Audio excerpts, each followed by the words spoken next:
ඉතින් හයි යාළුවනේ ඔයාලට කොහොමද? ඔන්න මම අද උදේම මැල්ලුමක් හැදුවා. හරිම ලේසියෙන් හදාගන්න පුළුවන් දෙයක්නේ. ඉතින් මම මොනවයින්ද මැල්ලුම හදලා තියෙන්නේ. මෙන්න මේ කොළ වලින් තමයි මම මැල්ලුම හැදුවේ. අපි මේකට කියන්නේ කෝප්ප කොළ කියලා. ඔන්න මේ ටික ලියාගෙන ඊට පස්සේ මම අමු මිරිස් කරලා ලූණු ටිකක් කපාගෙන තියාගන්නවා. ඊට පස්සේ මම ලියාගත්තු මැල්ලුමට පොල් ටිකක් එකතු කරලා ඊට පස්සේ අර කපාගත්තු ලූණු ටිකයි අමු මිරිස් කරලයි මේකට දාගන්නවා.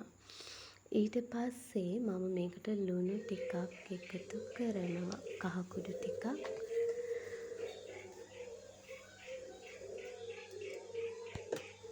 ලුණු ටිකක් එකතු කරනවා.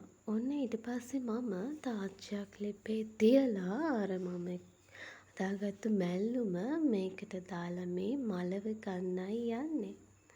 හොඳට මලව ගත්තට පස්සේ මේ තියෙන්නේ මං හදපු මැල්ලුම.